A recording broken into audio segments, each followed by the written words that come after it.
Welcome to the deep dive. Today, we're tackling a really tough one, a profoundly human challenge. How do you actually help someone you love who's struggling? Right. Yeah. Without, accidentally making things worse. Exactly. We've looked at expert insights, real stories, trying to find a better way, and, well, it's a bit counterintuitive. Yeah. Our mission today is sort of unpacking this idea that sometimes our urge to rescue someone we care about, it might actually hold them back. Hold them back from finding their own strength. We're exploring what some call the let them theory. It really pushes against that instinct to just step in and fix everything. So the big question we're wrestling with is, what if the most loving thing, maybe most helpful thing you can do for an adult who's struggling, is to stop trying to save them?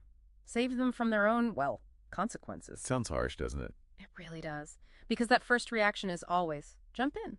Especially, people hide things. Depression, addiction, grief, often out of shame. Yeah, feeling like a burden. And look, if there's immediate danger, like someone's driving drunk, of course you act. Take the keys, call for help, no question. Absolutely. Safety first in emergencies. But outside of that immediate crisis, Yeah. what's the danger in always rescuing? Well, here's the paradox we found. The more you try to pull someone out of their problems, the more likely they might just keep struggling. How does that work? Think about enabling, making excuses for them, maybe ignoring the problem, hoping it'll go away. Done out of love, usually. Always out of love. Yeah. But it accidentally hinders their healing.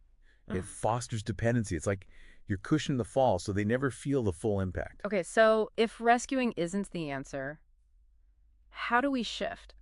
Because, and this is tough, you can't want someone's recovery more than they do. That's the core truth, isn't it? People only really change, really heal when they decide to, for themselves. Not for you, not for anyone else. Wishing them, judging them. Often backfires. Creates resistance, more shame, sometimes just paralysis. Right. Now, there's an important point here about age, isn't there? Yes. Crucial distinction. For kids, teens, even young adults, say under 25, their brains are still developing. Impulse control, planning. They need our full support, emotional, financial, physical. What for adults over 25? The responsibility shifts. They're accountable for their own healing path. Okay. So that leads us to folks like Dr. Robert Waldinger from that big Harvard study. The adult development study. Basically says, let people learn from life.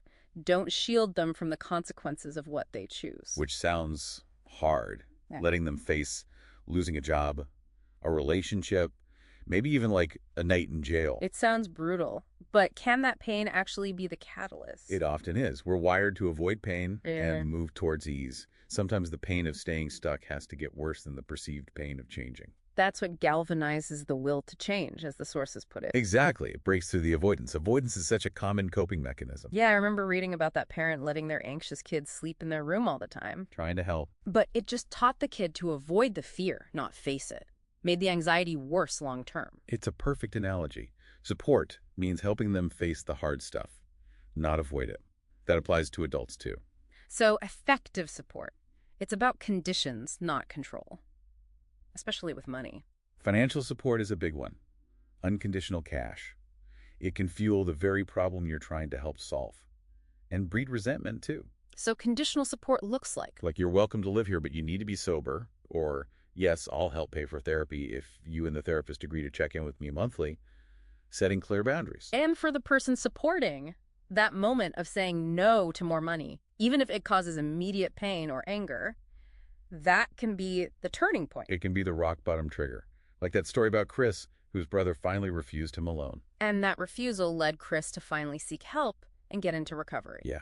But, and this is vital, let them face consequences doesn't mean leave them alone. Not at all. Okay, clarify that. That's important. If let them is about their journey, your role shifts to let me. Let me create a supportive environment. Let me offer help with clear conditions. Let me show up. Show up how? Because often someone struggling genuinely doesn't know what they need. Asking, how can I help, might just get a shrug. Right. So instead of asking, you do. You show up, clean their kitchen, drop off a simple meal, maybe even paper plates if they're overwhelmed, do a load of laundry. Take them out for coffee, maybe. Yeah. Just be present. Exactly. Send a text. Thinking of you. No pressure for a reply. It's about reducing the immediate burdens, making the space around them a bit easier. So it's not fixing their core problem, but clearing the decks a bit. Precisely. It shows you believe in them, that you see them beyond the struggle. It creates an environment where healing feels more possible when they're ready. Okay, so let's recap this let them idea. It's about empowering, not rescuing, believing in their ability to do the work. Offering support, yes, but letting them own the journey, Hmm. allowing space, providing tools maybe, but not doing it for them. And the let me part is our role as supporters. Creating that healing environment, offering conditional help, being present while they face the tough stuff. Standing alongside, not dragging them along. Right.